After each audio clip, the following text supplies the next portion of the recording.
Hi, today we're going to do number 205, isomorphic strings. So we're giving two strings here, and we want to determine if they're isomorphic or not. So it means that, well, we can look at this example. The input here is egg, and the input here is add. And it's true because if we replace egg with A and G with D for the remaining characters, it works. And then here, F, we substitute B, but 1 is 2, and then 1 can't be also 3, so we return false. So the key here is that we can create a map to store matching values, and so like E will go to A here, but the trick here is that we want to create two maps.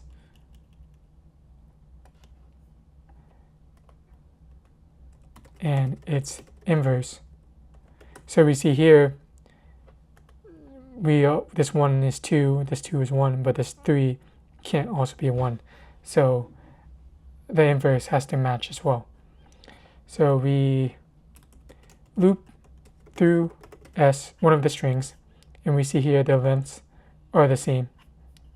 And then we check for the false condition if values are in map, but the inverses don't match, return false.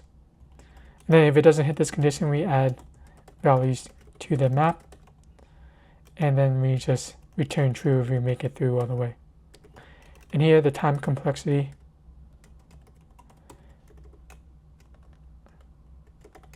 since we're doing a loop for the length of S and the lengths are the same, it's just going to be O of n. And then the space complexity is also going to be, since we're creating a map that will have the values, it's going to be O of 2n, or rounded down to O of n. And this is a good way to do it, so let's go ahead and code it out. So here we create the maps. So we can use an object for simplicity for LeetCode. So map S to T, and then we do the opposite, map TS. And here we do a for loop.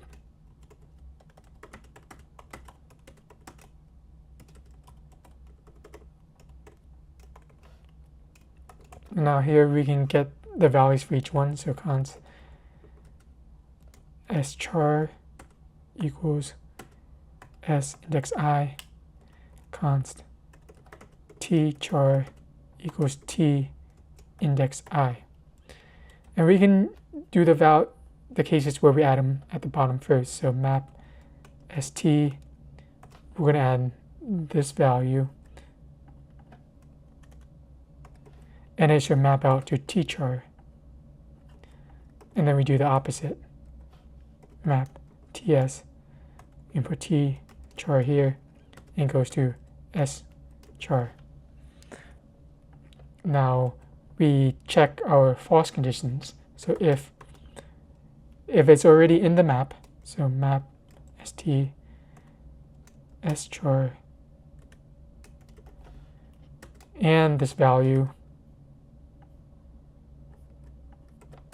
doesn't equal what it's supposed to, we return false.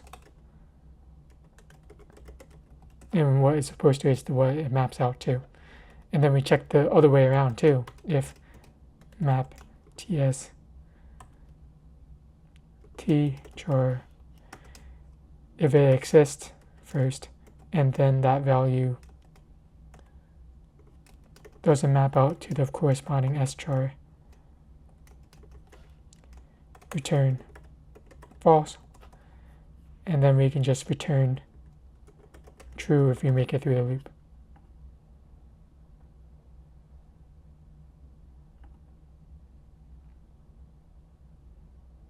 Great. So we just create a map for the values of S to T and then T to S. And then we loop through, get the characters of each one. If they're not in the map, if we add them to it, but we check these conditions, false conditions first. So if they are in the map, if we see G, and it goes to the right value of D, G goes to D here, we keep going, and then we check the opposite too, in case we see something like this, where this works, but then this doesn't equal to that, so we return false. And that's all for this one. Thank you so much.